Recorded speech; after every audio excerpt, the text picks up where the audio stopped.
¿Qué tal, amigos de Visa Permanente?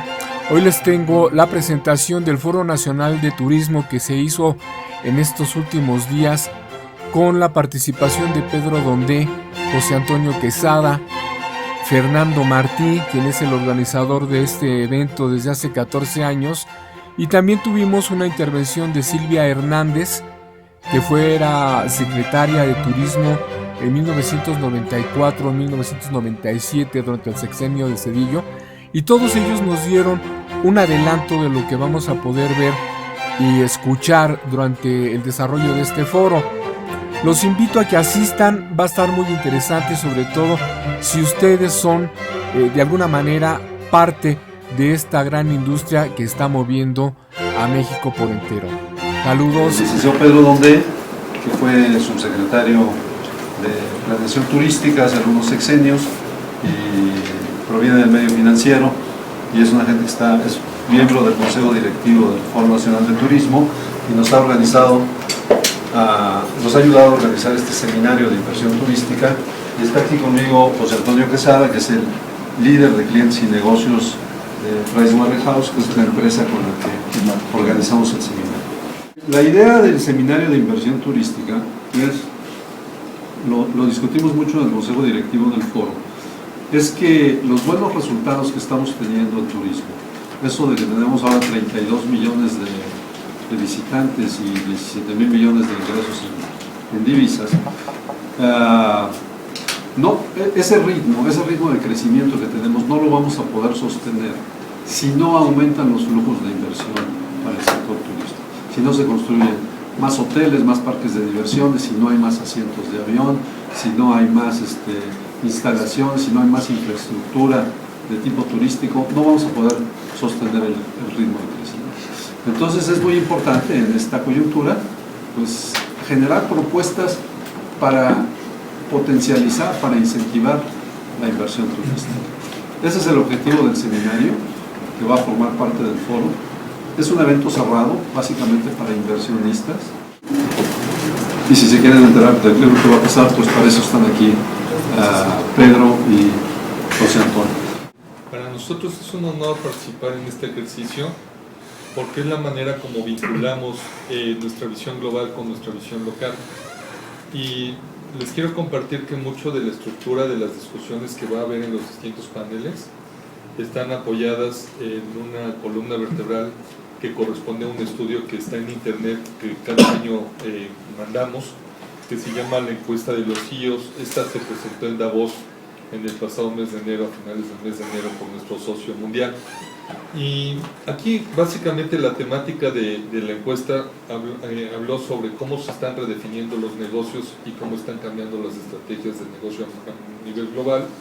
Se entrevistan a 1.400 líderes, de los cuales 66% concluyó que una de las problemáticas más importantes pues es el tema de las regulaciones y de los temas que tienen que ver con tratamientos específicos en cada una de las industrias. Pero yo los quiero llevar a una parte del resumen que se me hace sumamente interesante. Cuando ustedes puedan descargar la encuesta completa, se van a dar cuenta que ellos tenían 4 preocupaciones principales para hacer negocios en una economía. Y de hecho el presidente Peña se refirió a esta encuesta en su participación en Davos, donde decía que México nuevamente vuelve a estar dentro de los 10 lugares principales para hacer negocios, como un destino importante para lo que es la inversión extranjera directa. México entró y también los países árabes entraron, salió Australia, salió Filipinas, y entonces estar en este grupo de los 10 es sumamente interesante porque forma parte del pool de países que están sujetos a una visión específica estratégica importante por parte de estos grandes corporativos.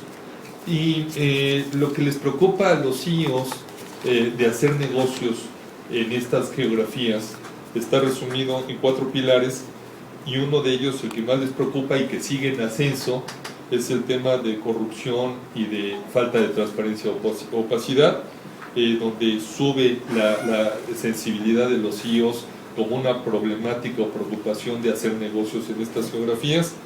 Otra parte importante de estos pilares era la carencia de confianza en el hacer negocios, establecer negocios en ciertas geografías, haciendo teaming con equipos locales o con empresarios locales. Eso también es algo que está dificultando la parte de las fusiones, adquisiciones y combinaciones de negocios para entrar en un país. Otra parte que subió de manera importante en relación a los años pasados es la inestabilidad social. Es algo que también forma parte de su gama de decisiones, el ver si entran o no en una geografía o el ver si entran en alguna entidad, el tema de cómo está la estabilidad social, que antes no venía, en los años pasados no venía entre las preocupaciones que ellos tenían. Y finalmente, algo que nos incide directamente en la parte de la industria del turismo, pues es el comportamiento de los clientes y las preferencias del consumidor. Entonces hay una vertiente muy interesante. En los siguientes días van a estar viendo precisamente con el Foro Nacional de Turismo el lanzamiento del segmento que corresponderá a la parte de turismo, pero pues son las preferencias de los clientes. Y ahí tenemos una amplia gama de estas preferencias que van desde los turistas tradicionales, los turistas que de alguna manera saben qué encontrar en México, y por otro lado lo que estaba mencionando Fernando, que es los turistas sofisticados, los turistas jóvenes, los turistas de aventura, los turistas de las nuevas generaciones, donde esperan otro tipo de ambiente y de escenarios en los lugares que están visitando. Entonces creo que es muy interesante ver que como parte del programa tenemos a invitados que van a estar platicando de estas nuevas tendencias y de cómo se está sofisticando la necesidad de tener una oferta turística ad hoc a estos estándares globales e internacionales.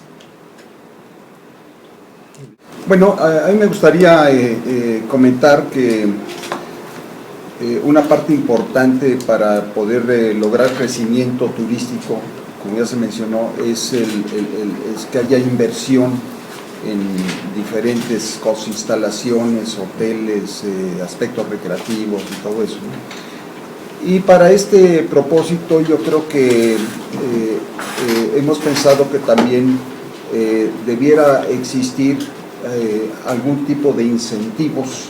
Yo he escuchado, por ejemplo, que cuando se instala la industria, una empresa automotriz en Nuevo León o se instala en San Luis Potosí, hay un paquete que el Estado arma para jalarse, precisamente porque considera que es muy relevante la participación de un proyecto de esa magnitud. Entonces yo creo que eso es algo que hay que señalar. Entonces hay diferentes herramientas que no se han utilizado en los últimos años, que es precisamente ese tipo de incentivo de a lo mejor de la parte fiscal, por ejemplo.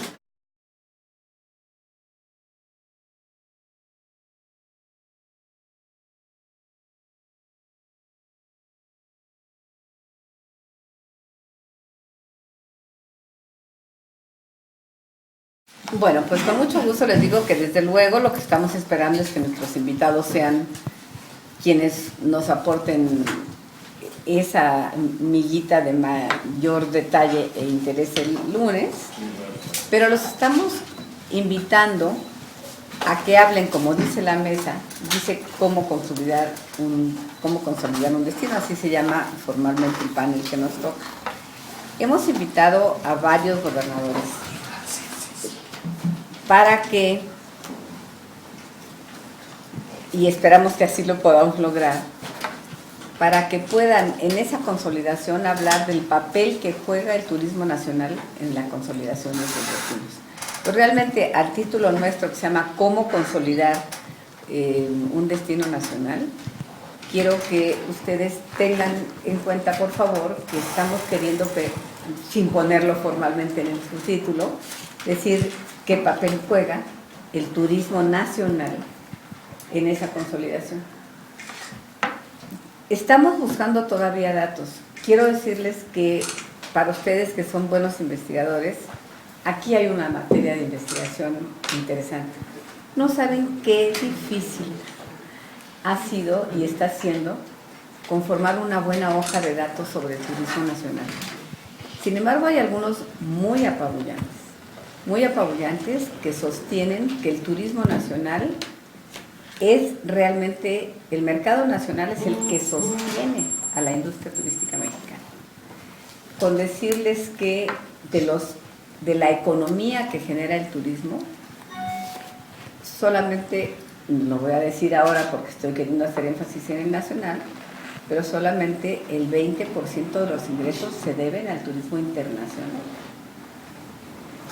Esos ingresos que tanto nos interesan, que tanto le sirven al país y que tanto nos llaman la atención, porque vienen en dólares, porque son divisas, porque al final es dinero que llega del exterior, del ahorro de otra economía ahorra y viene y se la gasta acá. Pero les quiero decir que el ahorro de las familias mexicanas que gastan en viajes es muy espectacular. El 80% de la derrama turística la genera el turismo mexicano. Entonces, nos queríamos preguntar si en los estados, sabiendo que su mercado fuerte es el mercado nacional, como los gobernadores que van a venir, porque ellos han hecho cosas en ese sentido, puesto este mercado nacional al centro de su discusión estratégica sobre cómo consolidar su destino. Tenemos en la cabeza rápidamente a Quintana Roo, por ejemplo, que pensamos que solamente está lleno de argentinos, de colombianos, de americanos, de canadienses, pero de cada 100 turistas que llegan, 40 vienen de Puebla o de Querétaro o de Tlaxcala. Si ese 40% no llegara a Quintana Roo, se desplomaría la industria turística quintanarroense, porque es lo que sostiene la ocupación hotelera. Ahora, dirían, pues sí, pero si van de Tlaxcala gastan poquito. No, el turista nacional que va a Quintana Roo se distribuye más o menos igual que el turismo internacional. Hay un turismo de gasto alto que va a Quintana Roo, a los hoteles de 5 estrellas o de lujo, como se les podría decir de manera genérica, y tienen un gasto más elevado que el turismo internacional promedio. Sin embargo, el turista nacional en promedio tiene un gasto similar al turista internacional. Entonces, un hotelero se tendría que preguntar si de mi ocupación hotelera el 60% es extranjero.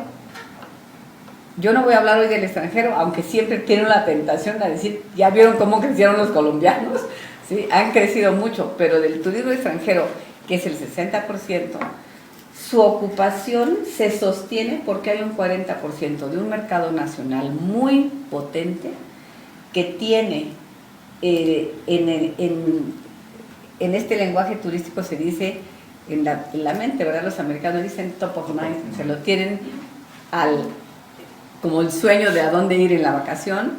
El mercado nacional tiene a Quintana Roo en su deseo de viaje, y muchos logran hacer ese viaje a Quintana Roo. ¿A dónde van? A todas las clases de hoteles, de los hoteles de menos costo que están más hacia la ciudad, hacia los hoteles de más costo que están en el propio Cancún o en la Riviera Maya. Ese 40% logra que el hotel tenga en el mercado nacional su sustento. El 60% va a llegar del extranjero.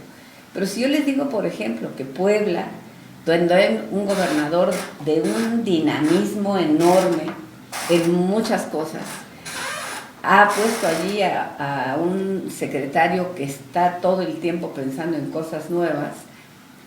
Puebla tiene ahora en el ingreso turístico una importante parte de su Producto Interno Bruto, pero el 92% de los turistas son del mercado nacional. O sea, tiene una mezcla de 92% que vienen de los vecinos de Veracruz, seguramente, de Tlaxcala, porque ya acuerdan ustedes que el turismo primero viene de la cercanía, pero primero de la cercanía de Puebla, de Veracruz y de Tlaxcala, pero el mercado de la Ciudad de México y del Estado de México, que es el mercado más grande para todo nuestro país, es un mercado que estamos hablando de 30 millones de personas. Ese mercado le da a Puebla el 92% de su ocupación. Entonces, Puebla tiene 92% de turismo nacional y 8% de turismo internacional. La Ciudad de México es una gran campeona en turismo internacional. De repente nos preguntamos, ¿acapara todos los asientos de avión del extranjero? Sí, pero cuando hablamos con Miguel, a quien ustedes ya vieron, o algunos de ustedes vio la semana pasada, Miguel Torruco, otro experto de años y años y años, con su propia óptica sobre el turismo, me platicaba el otro día, y yo lo que estoy haciendo es transmitirle cosas que deben de presumir los gobernadores, porque no son cosas que hemos hecho ni FED, ni yo, ni el foro, pero queremos que los gobernadores nos digan, por ejemplo, en la Ciudad de México, qué ha pasado.